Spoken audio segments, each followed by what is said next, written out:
Alors dans cette vidéo, nous allons voir comment installer le plugin Aperture Importer qui, comme son nom l'indique, permet d'importer la bibliothèque Aperture dans Lightroom.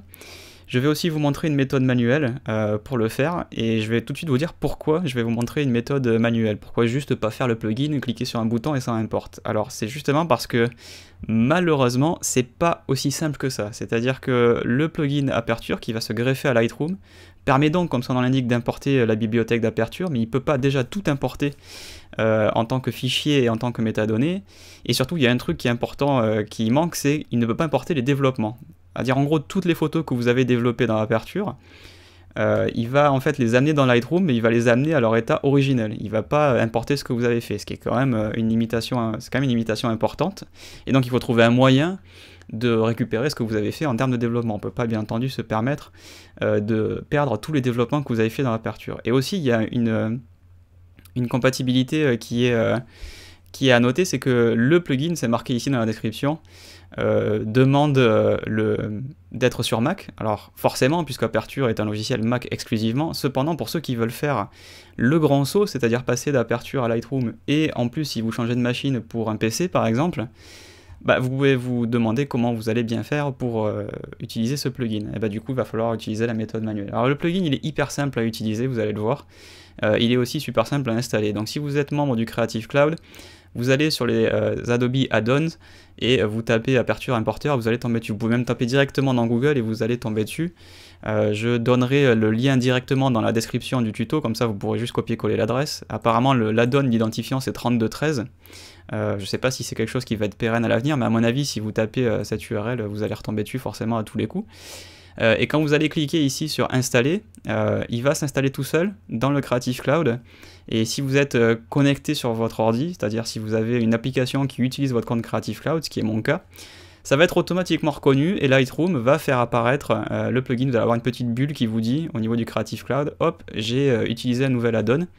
Vous pouvez aussi voir tous vos add-ons installés. On va regarder les miens par exemple, j'en ai pas beaucoup en l'occurrence. Vous voyez ici l'Aperture Importer qui a été installé le 20 octobre. Alors il est sorti le 17, je l'ai installé juste 2-3 jours plus tard.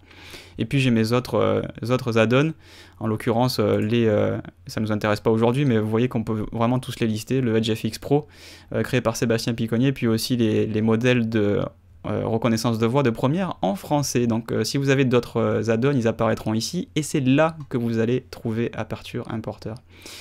Alors par contre, quand il se sera installé, il va falloir le rendre compatible avec le catalogue en cours. Donc là, j'ai un catalogue de test, un catalogue vide dans Lightroom.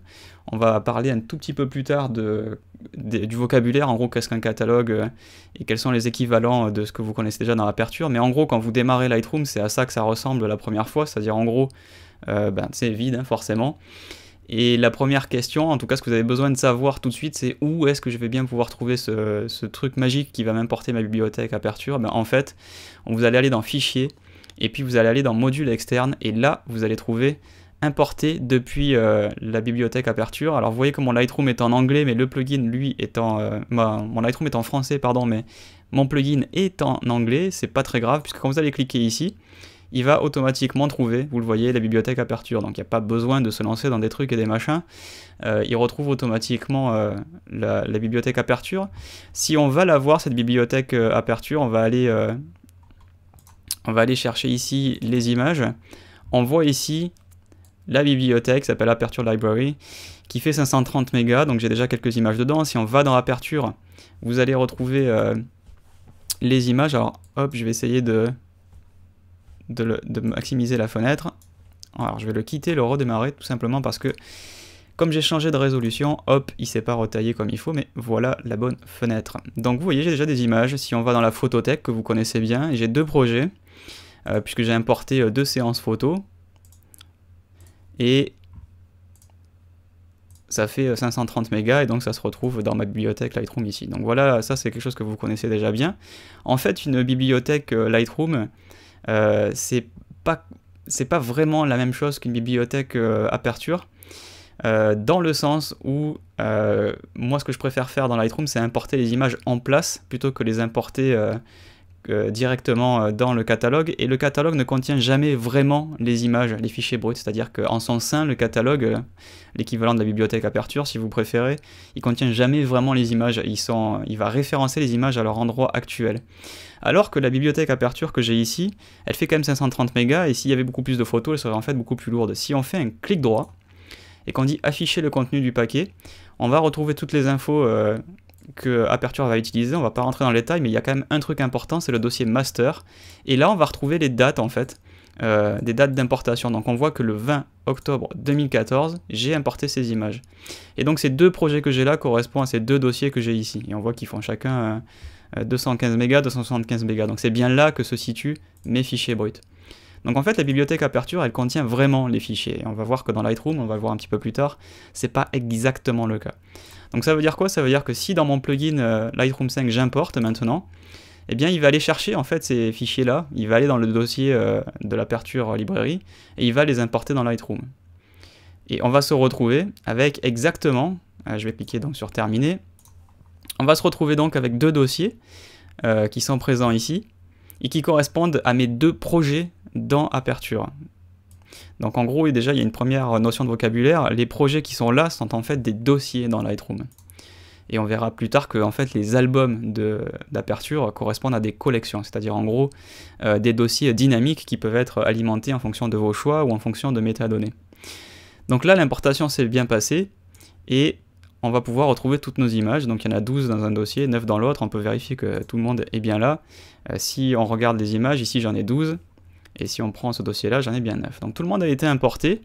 Et donc en gros, voilà ce que va faire Lightroom. Il va tout simplement aller puiser dans votre bibliothèque et il va aller les amener.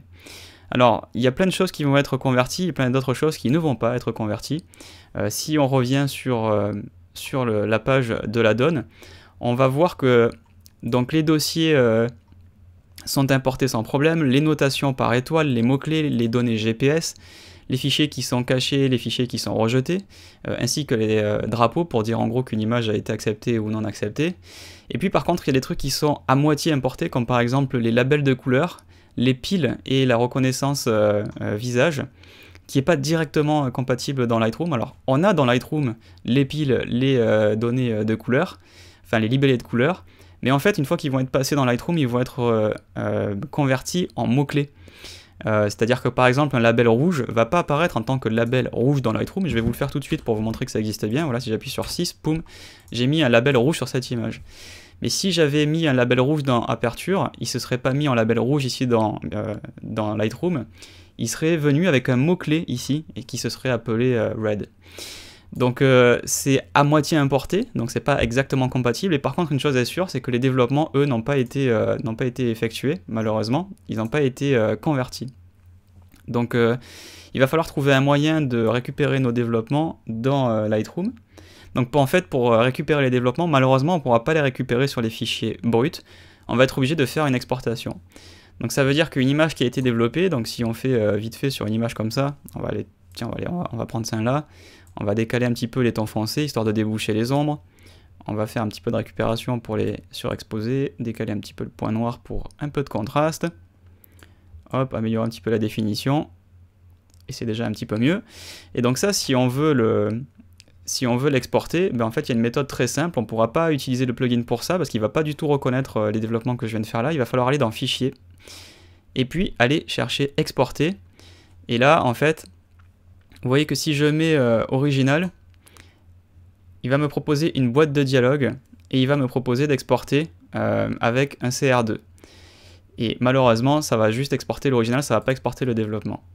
Si on va dans Fichier, Exporter et qu'on met Copie de travail, j'ai notre boîte de dialogue et cette fois-ci, je vais avoir JPEG, TIFF, PNG, PSD. Et là, tout de suite, c'est beaucoup plus intéressant, puisque si vous prenez par exemple un PSD aux dimensions d'origine, eh bien vous allez avoir en 16 bits l'intégralité des données qui est présente dans le fichier et qui a été vue par le capteur.